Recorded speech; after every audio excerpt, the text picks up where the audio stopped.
Friends, मैं रोशनी Singh. Welcome to माँ Annapurna classes. माँ अन्नपूर्णा क्लासेस में आप सभी का स्वागत है। कैसे हैं आप सभी? आई होप कि सभी अच्छे होंगे, स्वस्थ होंगे, ज़बरदस्त होंगे। तो आज मैं आप सभी के लिए लेकर के आई हूँ जो अग्निवीर सीरीज़ चल रही है, तो उसके लिए आज मैं आपको लेकर आई हूँ कुछ ज्योग्राफी के क्वेश्चंस हैं, जो मोस्ट एक्सपेक्टेड क्वेश्चंस हैं, जो आए हुए क्वेश्चंस हैं, उन सभी को मैं लेकर के आई हूँ।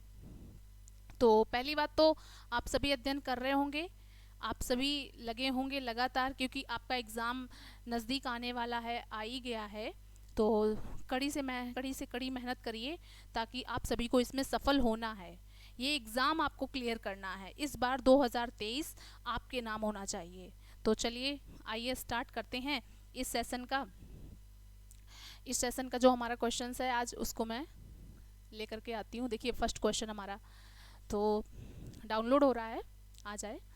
तो अग्निवीर जियो सीरीज चल रही है, इसमें देखिए ज्योग्राफी के जो क्वेश्चंस हैं उनको फर्स्ट क्वेश्चन, आइए फर्स्ट क्वेश्चन हमारा पहला क्वेश्चन कह रहा है कि, पेन ले लूँ एक मिनट। निम्नलिखित में से कौन सा संग्रहालय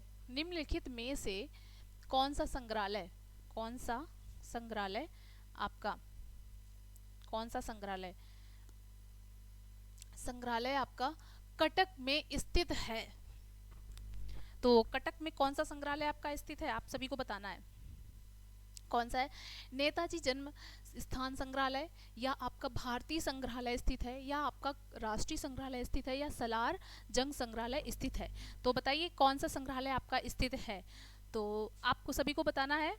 फर्स्ट ऑप्शन क्या हो जाएगा? फर्स्ट ऑप्शन यानी कि नेताजी आपका क्या हो जाएगा? संग्रहालय नेताजी जन्म स्थान संग्रहालय आपका स्थित है कटक में। नेताजी जो सुभाष चंद्र बोस जी थे, इनका जो जन्म हुआ था वो कटक उड़ीसा में हुआ था, यानी कि उड़ीसा के कटक में हुआ था। आपका ये जो है भारतीय संग्रहालय, ये कहाँ पर स्थित है? आप सोचेंगे कि ये कहाँ पर स्थित है, तो ये आपका स्थित कहाँ पर है? कोलकाता में। कहाँ पर स्थित है? कोलकाता में स्थित है। ठीक है, ये आपका कोलकाता में स्थित है। और ये राष्ट्रीय संग्रहालय आपका कहाँ पर स्थित है? ये आपका स्थित है दिल्ली में। कहाँ पर स्थित है? दिल्ली में स्थित है ये आपका। और ये जो आपका सलार जंग संग्रहालय ये कहाँ पर स्थित है? तो सलार जंग संग्रहालय आपका हैदराबाद में। कहाँ पर स्थित है?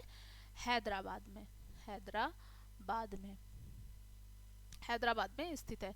तो इसका जो हमारा राइट ऑप्शन हो जाएगा, तो इसका हमारा राइट ऑप्शन होगा फर्स्ट ए, नेता जन्म स्थान संग्रहालय आपका स्थित है, यानी कहाँ पर? कटक में स्थित है। ठीक है, तो ए इज द राइट आंसर। चलिए आइए इस सेशन का अगला क्वेश्चन हमारा, नेक्स्ट क्वेश्चन हमारा क्या कह रहा है कि निम्नलिखित में से राज्य में एक आधिकारिक रामसर साइट, यानी कि आधिकारिक रामसर स्थल जो लोनार झील स्थित है, वो कहाँ पर स्थित है?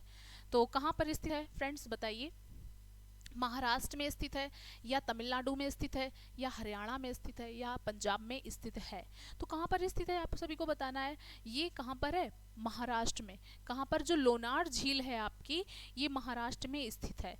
ठीक है, तो ये एक तो लोनार झील जो है लोनार झील महाराष्ट्र में स्थित है, लेकिन लोनार झील रामसर साइट में, एक रामसर साइट का भी हिस्सा है। ठीक है, तो रामसर साइट इस टाइम अपने भारत में कितनी है?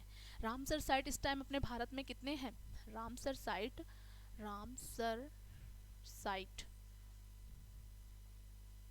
साइट जो आपकी है वो कितनी है? 75। कितनी है? 75। ये ईरान का एक रामसर स्थान पड़ता है, वहां से ये स्टार्ट हुई है, ईरान के रामसर साइट से, वहां से 1972 में। कब इसका इस्टेब्लिश हुआ था? 1972 में, 1972 में। कहाँ पड़ता है? ईरान में एक जगह पड़ती है रामसर। ठीक है, तो वहां से, तब से ये स्टार्ट हुआ, यानी जो भारत में आपके रामसर साइट है वो 75 है इस टाइम प्रेजेंट वर्तमान में। तो चलिए आइए नेक्स्ट क्वेश्चन में, इस सेशन का अगला प्रश्न हमारा क्या कह रहा है? अगला प्रश्न हमारा कह रहा है कि जो बारालापचा है, यानी बारालापचा दर्रे के दोनों किनारों से निकलने वाली दो जल धाराएं हैं, एक तो आपकी चंद्र और एक भागा, निम्न में से कौन सी नदी बनाती हैं? तो ये जो बारालाचा का जो दर्रा है पास है, यानी कि जो गलियारा होता है पहाड़ों के बीच का दर्रा गलियारा, उसी को दर्रा बोलते हैं। तो बाड़ा लापचा जो दर्रा है ये इसके दोनों ओर से, यानी कि इसके दोनों विपरीत ओर से क्या निकलती हैं? दो नदियां निकलती हैं। एक तो फ्रेंड्स चंद्र निकलती है, एक तो भागा निकलती है। तो आपको ये बताना है कि ये जो दोनों इनको इन दो धाराओं से जो दो संयुक्त तो बनती हैं, इन दोनों धाराओं से जो एक संयुक्त बनती है धारा, वो मिलती किस में है जाकर के? तो वो किस में मिलती है आपको बताना है। झेलम में मिलती है, या चिनाव में मिलती है, या रावी में मिलती है, या आपको बताना सिंधु में मिलती है। तो किस में मिलती है? किस में मिलती है? चिनाव में। किस में मिलती है? चिनाव में मिलती है। ठीक है, जो चिनाव रिवर है उसमें जाकर के ये दोनों रिवर मिल जाती हैं। एक चंद्रभागा यानी कि चंद्र और भागा, दोनों ये कहाँ पर मिल जाती हैं? दोनों संयुक्त धाराएं चंद्र चिनाब नदी में मिल जाती हैं। तो चलिए आइए मिलते हैं नेक्स्ट क्वेश्चन में। आइए नेक्स्ट क्वेश्चन हमारा कह रहा है कि भारत में हरित क्रांति के दौरान खेती के आधुनिक तरीकों को आजमाने वाला पहला राज्य निम्नलिखित में से कौन सा है? तो कौन सा है जो निम्नलिखित तरीके से, यानी कि जो आपका पहला राज्य है आधुनिक खेती को आजमाने वाला, वो आपको बताना है। तो राजस्थान है, या तमिलनाडु है, या पंजाब है, या आपका मध्य प्रदेश है। तो आप सभी को बताना है कि इसका राइट आंसर क्या हो जाएगा। तो कौन सा होगा? राजस्थान। राजस्थान में वैसे भी धान और ये सब चीज़ें होती नहीं है हरित क्रांति से ज़्यादा, क्योंकि वहाँ डेजर्ट है आपका। कौन सा डेजर्ट है? थार का डेजर्ट। ठीक है, तो राजस्थान में तो होगा नहीं। यहाँ पे कौन सा डेजर्ट एक पड़ जाता है? थार डेजर्ट। तो ये तो होगा नहीं आंसर। तो पंजाब आपका B option is the right answer. B option इसका आंसर हो जाएगा कि पंजाब राज्य में क्या है? पंजाब राज्य में क्या हरित क्रांति को लाया गया। तो सबसे पहले आधुनिक तरीकों से आजमाने वाला, यानी सबसे ज़्यादा यहाँ पर टेक्निकल वे में किसान जो यूज करते हैं, अपनी खेतीबाड़ी करते हैं, तो ये आपका क्या हो जाएगा? पंजाब हो जाएगा। ठीक है, तो चलिए आइए चलते हैं। और हाँ, सबसे ज़्यादा, चलिए नेक्स्ट क्वेश्चन में, इस वाले क्वेश्चन में क्या कह रहा है? मध्य प्रदेश में। मध्य प्रदेश में आपकी जो दलहने वाली होती हैं, दलहन दालें वाली, तो ये मध्य प्रदेश में सबसे ज़्यादा होती हैं। और तमिलनाडु हो गई, यहाँ पर आपकी क्या होता है कि सबसे ज़्यादा वो काजू वगैरह ज़्यादा यहाँ उत्पन्न होता है, उत्पाद होता है काजू का। ठीक है, तो चलिए आइए नेक्स्ट क्वेश्चन में चलते हैं। नेक्स्ट क्वेश्चन हमारा कह रहा है कि तमिलनाडु, देखिए आ भी गया क्वेश्चन, तमिलनाडु, आंध्र प्रदेश और केरल में पाई जाने वाली किस प्रकार की काजू जैसे फसलों के लिए सबसे उपयुक्त है? तो देखिए आपका ये क्वेश्चन भी आ गया, जस्ट मैंने अभी जैसे पीछे बताया आपका प्रीवियस क्वेश्चन में। तो इसका जो हो जाएगा, बताइए आंसर कौन सा होगा? लाल लेटेराइट मिट्टी, या जलोढ़ मिट्टी हो जाएगी, मरु मिट्टी हो जाएगी, और काली मिट्टी हो जाएगी। ठीक है, तो आपको बताना है कि कौन सा इसका आंसर होगा। तो कौन सा इसका राइट आंसर हो जाएगा? लाल मिट्टी, लेटेराइट। जो लेटेराइट मिट्टी होती हैं ये आपकी तमिलनाडु, आंध्र प्रदेश, केरल, इन आदि राज्यों में ये मिट्टियाँ पाई जाती हैं। यहाँ पर मिट्टी ये पाई जाती हैं। तो उसमें सबसे ज़्यादा उत्पादन होता है काजू का। ठीक है, तो यहाँ पे काजू का उत्पादन होता है इस मिट्टी में। तो इसका जो राइट ऑप्शन होगा वो फर्स्ट ऑप्शन हो जाएगा, ए ऑप्शन इसका सही उत्तर होगा। काली मिट्टी, काली मिट्टी आपकी महाराष्ट्र में पाई जाती है। ठीक है, महाराष्ट्र एरिया में, आदि राज्यों में, महाराष्ट्र हो गया है आपका, और ये मध्य प्रदेश, ये सब चीज़, तेलंगाना, इनमें आपकी काली मिट्टी पाई जाती है, जहाँ पर कपास ज़्यादा उत्पन्न होता है इस काली मिट्टी से। ठीक, तो जलोढ़ मिट्टी, जलोढ़ मिट्टी जो पानी के द्वारा, जल के द्वारा जो लाई गई मिट्टी होती है उसको जलोढ़ मिट्टी कहते हैं। ठीक है, अपने यहाँ जो मिट्टी पाई जाती है वो जलोढ़ मिट्टी होती है एक तरीके से। ठीक, तो ये जो पानी के द्वारा जिसमें सबसे ज़्यादा जलोढ़ मिट्टी जो लाई गई, जिसमें सबसे ज़्यादा उत्पादन करने की क्षमता होती है, जल धारण करने की क्षमता होती है, इसको बोलते हैं जलोढ़ मिट्टी। तो चलिए आइए इस सेशन का आपका, ये देखिए ये क्वेश्चंस जो आपके आए हुए क्वेश्चंस हैं एसएससी जीडी में, जैसे आपका ये आया हुआ क्वेश्चन है, ये इसलिए मैं आपको लेकर के आई हूँ कि एसएससी जीडी में आए हुए क्वेश्चन है, तो आपके अग्निवीर में आने के चांसेस बहुत ज़्यादा इन क्वेश्चन से हैं। तो मैं इसलिए आपके ये प्रीवियस ईयर क्वेश्चंस लेकर के आई हूँ आपके लिए। तो ये 2000 एसएससी जीडी में 2021 में ये क्वेश्चंस आए हैं, जो आ रहे हैं ये क्वेश्चंस मैं आपके लिए लेके आई हूँ, सभी ये प्रीवियस ईयर क्वेश्चंस हैं। तो चलिए आइए, इस क्वेश्चन में क्या कह रहा है कि मिट्टी की सबसे निचली परत को कहा जाता है। तो मिट्टी की जो सबसे निचली परत है उसको क्या बोलते हैं? तो तल शैल बोलते हैं, या जनक शैल बोलते हैं, या न्यू शैल बोलते हैं, या आधार शैल बोलते हैं। तो आपको बताना है कि क्या बोला जाता है, बताइए क्या बोलते हैं। तो तल शैल का मतलब होता है कि बेड रॉक। क्या होती है? तल शैल, बेड रॉक। मिट्टी की जो सबसे निचली परत होती है उसको बोलते हैं तल शैल, यानी बेड रॉक बोलते हैं।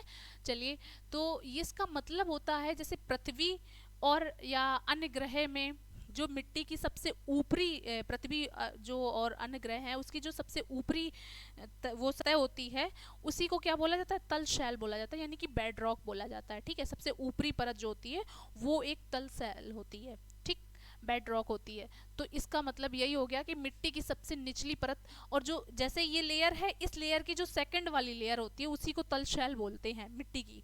ठीक है, सेकंड वाली जो लेयर हो गई वही आपकी क्या हो गई? तल शैल हो गई। अर्थ पर जो सबसे ऊपरी सतह के जस्ट बाद में जो सतह आती है उसी को बोलते हैं तल शैल, बेड रॉक बोलते हैं। तो इसका जो राइट ऑप्शन होगा वो ए ऑप्शन हो जाएगा। ठीक, क्या हो जाएगा? ए ऑप्शन इसका राइट हो जाएगा। आइए नेक्स्ट क्वेश्चन में आइए। नेक्स्ट क्वेश्चन में कह रहा है कि हिंद महासागर में कौन सा समुद्र बंदरगाह स्थित, यानी कि कौन सा समुद्री बंदरगाह स्थित है। तो ये देखिए आपका जो क्वेश्चन आया है ये सब एसएससी जीडी में आए हुए क्वेश्चंस हैं, ये सब मोस्ट एक्सपेक्टेड क्वेश्चंस हैं अग्निवीर के लिए। ठीक है, तो आप सभी पढ़ते रहिए। सबसे पहले तो एक आप जब बैठा करिए क्लास में तो कॉपी और पेन ले करके बैठा करिए, ताकि जो आपके मोस्ट क्वेश्चन एक्सपेक्टेड होते हैं, जैसे कुछ आपके इंपॉर्टेंट्स हैं, उनको आप नोट डाउन किया करिए। और आपके लिए ये फ़ायदा ही होगा, जिस टाइम आपके टाइम पीरियड में एग्ज़ाम होंगे तो आप एक बार देख तो लेंगे, तो आपको सहूलियत हो जाएगी क्वेश्चन में जाने, पेपर में बैठने से पहले एक बार आप रिवाइज कर लेंगे। चलिए आइए नेक्स्ट क्वेश्चन में चलते। इस क्वेश्चन का देखिए क्या कर रहा है कि हिंद महासागर में कौन सा समुद्री बंदरगाह स्थित है। तो मनीला फिलीपींस बताना है आपको, कोच्चि पोर्ट ब्लेयर है, या करजन है, या आपका नर्मदा है। ठीक है, तो आपको ये बताना है कि जो समुद्री बंदरगाह वो हिंद महासागर में कौन सा स्थित है। तो आपका कौन सा हो जाएगा? कोच्चि। क्या हो जाएगा? कोच्चि बंदरगाह। क्या होगा? कोच्चि बंदरगाह। आपका हिंद महासागर में एक तो नवी मुंबई आपका पोर्ट ब्लेयर स्थित है। ठीक है, नवी मुंबई स्थित है, मुंबई स्थित है। एक आपका कौन सा हो जाएगा? जवाहरलाल नेहरू पोर्ट ब्लेयर स्थित है। ठीक है, जवाहरलाल नेहरू पोर्ट ब्लेयर स्थित है, पोर्ट ब्लेयर स्थित है। ठीक, तो ये आपके क्या हैं? ये सभी आप पे कहाँ पर स्थित हैं? हिंद महासागर में। कहाँ पर स्थित है? हिंद महासागर में, स्थित है। तो चलिए, अब तो आपको इसमें क्वेश्चन में कोई डाउट तो नहीं रहा होगा। आइए चलते हैं नेक्स्ट क्वेश्चन में चलते हैं। चलिए नेक्स्ट क्वेश्चन हमारा क्या कह रहा है, आइए नेक्स्ट क्वेश्चन में, इस सेशन का अगला क्वेश्चन क्या कह रहा है कि जो लैब्राडोर सागर है, लैब्राडोर और भूमध्य सागर किस महासागर का हिस्सा है? किस महासागर का ये हिस्सा है? तो आपको बताना है कि अटलांटिक महासागर में का हिस्सा है ये, या आपका हिंद महासागर का हिस्सा है, या आपका कर्नाटक का है, या आपका प्रशांत महासागर का हिस्सा है। तो आपको सभी को ये बताना है। बताइए कौन सा इसका आंसर होगा? इस क्वेश्चन का आंसर कौन सा होगा? अटलांटिक महासागर। क्या हो जाएगा इसका आंसर? अटलांटिक महासागर हो जाएगा। ठीक, तो जो लैब्राडोर जो सागर है आपकी, ये ठंडी जलधारा होती है। आपकी दो प्रकार की धाराएं होती हैं, एक गर्म जलधारा और एक ठंडी जलधारा। ठीक, तो ये जो आपकी लैब्राडोर जो जलधारा है ये कैसी है? ठंडी। ये आपकी ठंडी जलधारा है। ठीक है, ये आपकी ठंडी जलधारा है। भूमध्य सागर किस महासागर का हिस्सा है? तो आपको यही बताना है कि अटलांटिक महासागर का है। किसका है ये? अटलांटिक महासागर का हिस्सा है। ये दोनों लैब्राडोर और भूमध्य सागर अटलांटिक महासागर में पाए जाते हैं। हिंद महासागर के बारे में तो आप जानते ही हो। प्रशांत महासागर जो कि सबसे बड़ा महासागर है आपका, प्रशांत महासागर कैसा है? बड़ा महासागर। आर्कटिक महासागर, ये सब अभी आपके, वैसे आपके महासागर हैं कितने? 5 महासागर हैं, ठीक है, 5 आपके महासागर होते हैं। तो चलिए आते हैं नेक्स्ट क्वेश्चन में, चलते हैं इस सेशन का अगला प्रश्न। इस सेशन का अगला प्रश्न देखिए क्या कहता है कि निम्नलिखित में से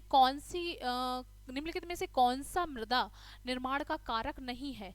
मृदा निर्माण का कारक यानी कि मिट्टी बनाने का कारक कौन सा नहीं है? तो कौन सा नहीं है? एक फर्स्ट ऑप्शन आपका कह रहा है कि कार्बनिक, अकार्बनिक सामग्री और कार्बनिक सामग्री, या जलवायु कारक, या जनक शैली की प्रकृति। तो ये आपको बताना है कि जो मृदा का निर्माण कारक नहीं है, और है कौन कौन सी मृदा निर्माण का जो कारक है, तो वो कौन कौन सी हैं? एक तो आपका कार्बनिक हो गया, ठीक है, कार्बनिक हो गया, एक तो आपका जलवाल हो गया, जलवायु हो गया, और एक आपका जनक शैली की प्रकृति। ये सब क्या हो गए? जलवायु से आपकी मिट्टी बनती है, ठीक। अकार्बनिक पदार्थ हो गए, उनसे आपकी मिट्टी का उत्पन्न निर्माण होता है। जनक शैली, ये इनसे आपकी क्या होती है? मिट्टी का निर्माण होता है। अकार्बनिक, अकार्बनिक से आपकी मिट्टी नहीं बनती। तो इसका क्या हो जाएगा? राइट आंसर होगा अकार्बनिक। अकार्बनिक आपका राइट आंसर हो जाएगा। अकार्बनिक जो सामग्री होती है, इनसे आपकी जो कि अकार्बनिक जो सामग्री होती है, इनकी कोई भूमिका नहीं होती है मिट्टी बनाने की, मृदा निर्माण में इनकी कोई भूमिका नहीं होती है। जैसे आपकी ह्यूमस, यानी अकार्बनिक होती कौन कौन से हैं? ह्यूमस होगी जिसमें आपकी प्रोटीन और ये सब चीज़ें, प्रोटीन, वसा, फैट, ये सब चीज़ें मिट्टी बनाने के काम आती हैं? नहीं होती है ना। तो फिर आपका ये इसका राइट आंसर क्या हो जाएगा? ऑप्शन सेकंड ऑप्शन आपका राइट हो जाएगा, ठीक। अकार्बनिक जैसे आपकी मिट्टी बनाने की, जैसे नाइट्रोजन इसमें हो गया, सल्फर हो गया, ये सब चीज़ें हो गई, ठीक है। तो नाइट्रोजन आपको पता ही है कि कितने परसेंट पाया जाता है, तो 78%। चलिए आइए चलते हैं इस क्वेश्चन का अगला इस सेशन का अगला क्वेश्चन। नेक्स्ट क्वेश्चन कह रहा है कि जो छत्तीसगढ़ का स्थापना दिवस, छत्तीसगढ़ का आपको स्थापना दिवस कब मनाया जाता है? स्थापना दिवस कब मनाया जाता है? तो आप सभी को बताना है कि 15 जून को मनाया जाता है, या आपको 1 नवंबर को मनाया जाता है, या 23 अक्टूबर को मनाते हैं, या हम 30 मई को बनाते हैं। तो बताइए क्या होगा इसका राइट आंसर? छत्तीसगढ़ का जो बनाया जाता है, ठीक, ये एक आपकी ट्रिक है, छाऊझा, ठीक है। ये आपकी एक ट्रिक है जिसको आपको याद करना है इसके जरिए। छा से छत्तीसगढ़, यानी कि छाऊसा से, छा से क्या हो जाएगा? छत्तीसगढ़ आपका हो जाएगा। छत्तीसगढ़ में आपका यानी कि ये बनाया गया 1 नवंबर को। कब बनाया गया है? 1 नवंबर को बनाया गया है, ठीक। तो 1 नवंबर को क्या बनाया गया? ये आपका 1 नवंबर को, एक यानी कि 1 नवंबर को, ये आपका ऊ से 1 नवंबर 2000 को, ऊ से आपका क्या हो जाएगा? ऊ से आपका क्या होगा? उत्तराखंड। क्या हो जाएगा? उत्तराखंड। उत्तराखंड यानी कि यूके, ठीक है। तो उत्तराखंड आपका, उत्तराखंड आपका ये क्या हो जाएगा? कब बनाया गया? ये आपका 9 नवंबर को बनाया गया। कब बनाया गया? 9 नवंबर को। ये आपका झारखंड। तो झारखंड आपको बताना है ये कब बनाया गया। तो झारखंड आपको बताना है, झारखंड ये सब कब स्टैब्लिश किए गए थे? झारखंड आपका बनाया गया था 15 नवंबर को, सॉरी 15 नवंबर को, ठीक है। तो ये सब जो मनाए गए थे, ये कब मनाए गए हैं? 2000 में। यानी कि 1 नवंबर 2000 को आपका किसका फॉर्मेशन हुआ है? छत्तीसगढ़ का, ठीक। फिर आपका उत्तराखंड 9 नवंबर 2000 को आपका उत्तराखंड का हुआ है, और झारखंड का 15 नवंबर 2000 को किसका हुआ था? झारखंड का हुआ है, ठीक है। तो इसी के साथ में ये आपका जो बना था, ये 26वां राज्य था। जो छत्तीसगढ़ आपका बना है, ये कौन सा है? 26वां राज्य था, 26वां राज्य था, ठीक। ये आपका कौन सा हो जाएगा? फिर इसी के अकॉर्डिंग आप लोग याद कर लीजिए, 27वां होगा, ठीक है। और ये आपका क्या हो जाएगा? 28वां हो जाएगा, ठीक है। तो ये कौन सा हो जाएगा? 28वां। और 28वें के बाद में आपका क्या बन गया था? 29वां राज्य। 29वां राज्य आपको बताना है कौन सा बना था? तेलंगाना। कौन सा बना था? 29वां राज्य आपका तेलंगाना बना था, जो कि कब बना है? 2 जून 2014 को बना है। कब बना था? 29वां राज्य आपका तेलंगाना बना है। तो चलिए आइए मिलते हैं नेक्स्ट क्वेश्चन में चलते हैं। नेक्स्ट क्वेश्चन हमारा क्या कह रहा है, निम्नलिखित में से कौन सी मृदा संश्लेषण की एक विधि नहीं है?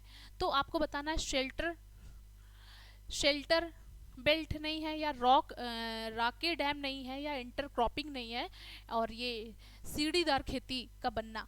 तो निम्नलिखित में से कौन सी मृदा संरक्षण की एक विधि है? आपको बताना है कि मृदा संरक्षण की विधि है कौन सी है। तो शेल्टर बेल्ट है, आपको बताना है इंटर क्रॉपिंग है, या आपका ये रॉके डैम है। ठीक, तो इसका जो राइट आंसर हो जाएगा वो सीढ़ीदार, यानी कि फोर्थ ऑप्शन आपका राइट ऑप्शन होगा, सीढ़ीदार जो बनता है। ठीक है, तो ये सीढ़ीदार जो खेते होते हैं सीढ़ीदार, ताकि वहाँ पर क्या होता है कि पानी ना रुके, और वहाँ अधिक, क्योंकि पहाड़ी इलाकों में होता है इसलिए वहाँ पर सीढ़ीदार खेत बनाए जाते हैं। ठीक है, वहाँ पे वृक्षारोपण ज़्यादा किया जाता है। ठीक, तो इसका जो राइट ऑप्शन हो जाएगा क्या होगा, सीढ़ीदार खेत बनाना। क्या हो जाएगा, सीढ़ीदार खेत बनाना। चलिए आइए मिलते नेक्स्ट क्वेश्चन पे चलते हैं। नेक्स्ट क्वेश्चन हमारा क्या कह रहा है, देखिए उत्तराखंड का स्थापना दिवस। देखिए आपका एक और क्वेश्चन आ गया इसी से रिलेटेड, उत्तराखंड का स्थापना दिवस कब मनाया जाता है? तो उत्तराखंड का स्थापना दिवस कब मनाया जाता है? 9 नवंबर को मनाते हैं, या आपका 30 सितंबर को मनाते हैं, या 20 अक्टूबर को बताते हैं, या 15 अगस्त को मनाते हैं? आप सभी को ये क्वेश्चन हमारे कमेंट सेक्शन में कमेंट करके बताना है, क्योंकि मैं इससे पहले आपको क्वेश्चन बता चुकी हूँ, समझा चुकी हूँ कि ये कब बना था उत्तराखंड। ठीक है, तो आपका इसका आंसर आपको हमारे कमेंट सेक्शन में आंसर जरूर देना है, ध्यान रखिएगा। ठीक, चलिए आते हैं, इसका आंसर आपको हमारे कमेंट सेक्शन में कमेंट करके देना है। चलिए नेक्स्ट क्वेश्चन पे आते हैं। नेक्स्ट क्वेश्चन हमारा कह रहा है कि गर्म महासागरीय धाराएं के निकट उत्पन्न होने वाली और ध्रुवों के और गतिमान होती हैं।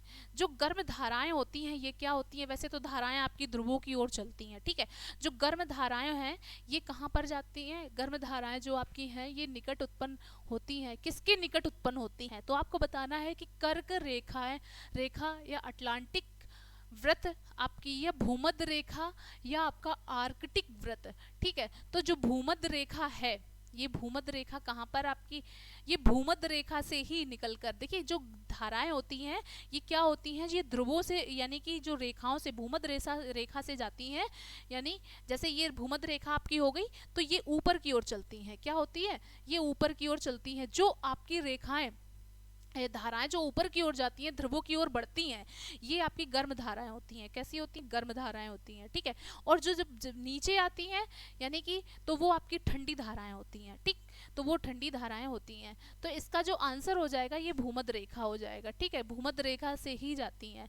जो भूमध्य रेखा, यानी कि इसको क्या बोलते हैं, इक्वेटर लाइन, ये पृथ्वी के जो बीचों बीच से होकर के गुजरती है, इसी को बोलते हैं भूमध्य रेखा। ठीक, जो कि 0 डिग्री को, और इसका नाम क्या है, विषुवत रेखा बोलते हैं, भूमध्य रेखा बोलते हैं, और 0 डिग्री लाइन भी बोलते हैं।